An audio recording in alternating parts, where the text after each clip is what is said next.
Pengertian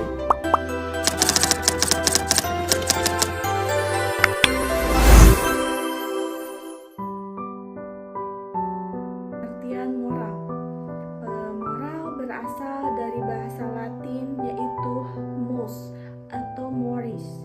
Artinya adat istiadat, kebiasaan, peraturan atau nilai-nilai dalam kehidupan. Secara umum, moral adalah suatu hukum perilaku yang diterapkan pada setiap individu dalam bersosialisasi dengan sesamanya, serta memiliki hubungan erat dengan prinsip tingkah laku, akhlak, budi pekerti, dan mental yang dapat membentuk karakter dalam diri seseorang.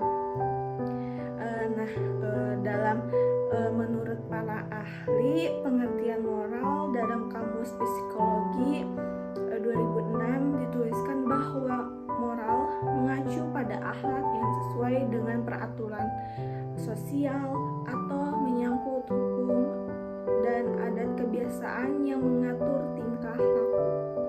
Kemudian ada pengertian moral dalam Hulok edisi ke-6 1990 mengatur bahwa perilaku moral adalah perilaku yang sesuai dengan kode moral kelompok sosial.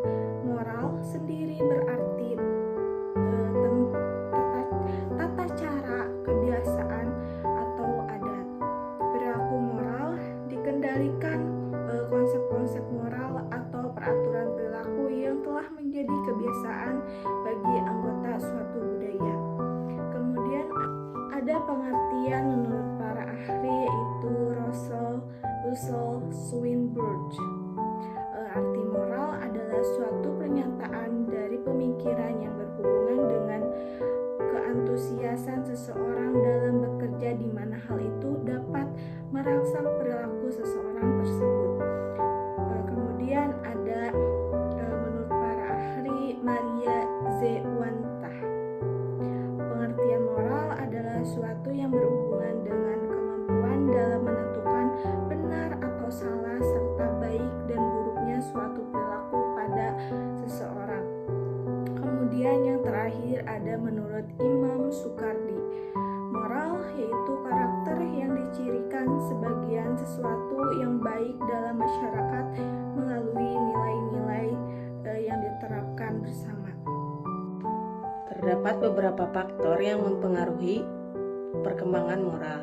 Yang pertama ada faktor keluarga, yang kedua ada faktor pendidikan, yang ketiga ada faktor biologis, selanjutnya ada faktor agama dan budaya, yang kelima ada faktor lingkungan. Yang pertama faktor keluarga. Faktor keluarga ini sangat mendukung bagaimana untuk membentuk kepribadian moral seseorang. Nah, nilai-nilai yang bisa diterapkan di keluarga yaitu kejujuran, empati, tanggung jawab, dan lain sebagainya. Yang kedua ada faktor pendidikan. Pendidikan juga berperan penting dalam pembentukan moral seseorang.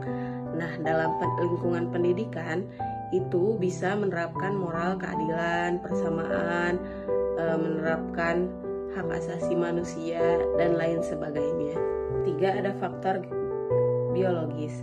Nah, faktor biologis ini yaitu faktor genetik yang beberapa penelitian menunjukkan bahwa faktor genetik ini bisa mempengaruhi moral seseorang. 4 ada faktor agama dan budaya. Nah, di dalam agama dan budaya ini terdapat nilai-nilai moral yang diajarkan kepada seseorang. Jadi, agama dan budaya ini bisa mempengaruhi moral seseorang. Nah, yang terakhir atau yang kelima ada faktor lingkungan. Faktor lingkungan ini mempengaruhi moral seseorang karena terdapat nilai-nilai yang diterapkan di suatu lingkungan tersebut yang dapat mengubah moral seseorang tersebut atau menerapkan moral pada seseorang tersebut. Selanjutnya, penting juga untuk mengetahui proses-proses perkembangan moral, di mana proses perkembangan telah disampaikan oleh Piaget dan Kohlberg. Yang pertama, perkembangan moral menurut Piaget. Perkembangan moral menurut Piaget terbagi menjadi dua tahap, yaitu tahap heteronomus di mana tahap ini biasanya anak didampingi orang tua untuk mengetahui benar dan salah. Untuk yang kedua, tahap autonomus, di mana tahap ini mulai menaati aturan-aturan menurut suara hati. Selanjutnya, perkembangan moral menurut Kohlberg. Perkembangan moral menurut Kohlberg terbagi menjadi 3 tahap, yaitu prekonvensional, konvensional, dan postkonvensional. Untuk tahap yang pertama, yaitu prekonvensional, terbagi menjadi 2 tahap, di mana tahap yang pertama penalaran moral terkait dengan hukuman, dan tahap yang kedua penalaran individu yang memikirkan kepentingan diri sendiri adalah hal yang benar, dan hal ini juga berlaku untuk orang lain. Untuk tahap yang kedua konvensional terbagi menjadi 2 tahap, di mana tahap yang pertama individu menghargai kepercayaan, perhatian, dan kesetiaan terhadap orang lain sebagai dasar dari penilaian moral. Dan yang kedua, penilaian moral didasari oleh pemahaman tentang keteraturan di masyarakat, hukum, keadilan, dan kewajiban. Yang ketiga, postkonvensional terbagi menjadi 2 tahap, di mana tahap yang pertama, individu menalar bahwa nilai, hak, dan prinsip lebih utama atau lebih luas daripada hukum. Dan yang kedua, seseorang menalar bahwa yang harus diikuti adalah hati nurani, meskipun keputusan itu dapat memberikan resiko.